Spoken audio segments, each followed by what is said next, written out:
So I needed to do a follow-up video on my previous video about living from the end, and this is mostly because the other video was getting too long and I just needed to cut it off and not put all the information in that one video. Okay, so I'm going to start it off by a quote from Neville, and if I look down, it's because I've got some notes and I just want to remember everything. So here's what the quote says, and it says, "Things live only as long as I am aware of being them." So things live through my awareness. If I am aware of something existing, then I'm giving it life. I'm making it alive.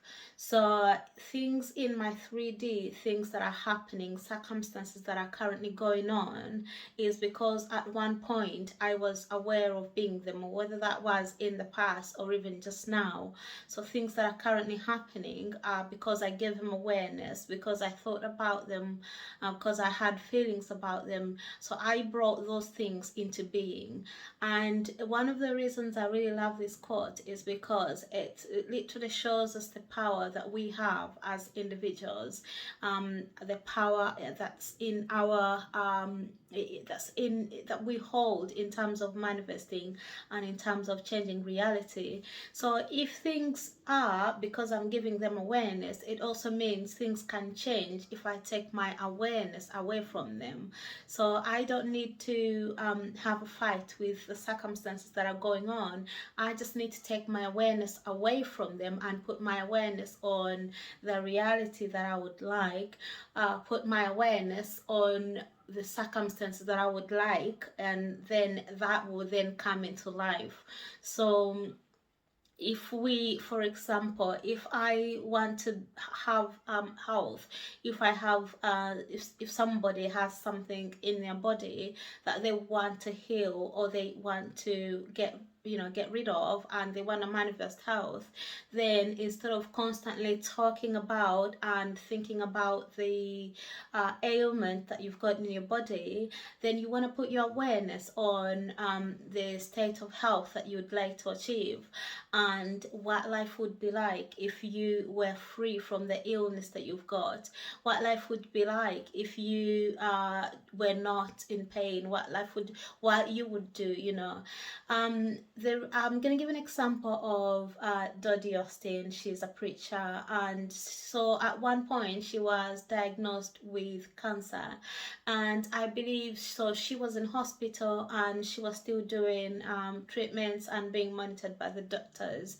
But she says that in her hospital room, and this is all in public domain, you can buy her book about it, and she's given videos and interviews about it as well. So in her hospital room, she had pictures of herself when she was healthy, and she said that she would constantly do imagination and imagine herself what she would be doing if she wasn't laying in a hospital bed. So if she was well, I think she said she would be playing tennis or something like that. I don't quite remember. But she also had objects in her next to her bed that would remind her of these things. So I believe that one of the things that she had in her room was tennis shoes, because I think tennis was one of the things that she liked to do. So she focused on what it is that she wanted. So by taking awareness away from the thing that I do not want, it means it's dying. So that state that I don't want is dying, and I'm putting all my awareness on the state or on the thing that it is that I want to manifest. The Bible says, "Let the weak say I am strong." In other words, don't talk about what's wrong, don't talk about your failure, don't talk about anything else. The instruction is to just put your focus on what it is that you want. So if I'm talking about I am strong, I'm not referring to the fact that I wasn't strong before, I was ill before, I was unwell before. I'm constantly focusing myself on what it is that I want. So I am giving awareness to the thing that I want, and in that that way and bring it to life, and the state that I do not want is dying.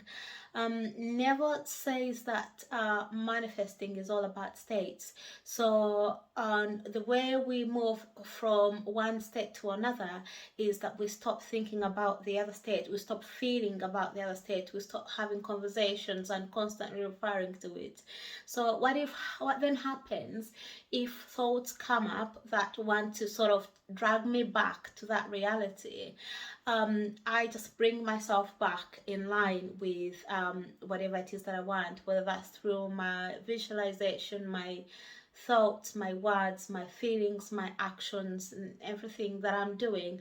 I'm now doing it coming from the person that's already living in her desire.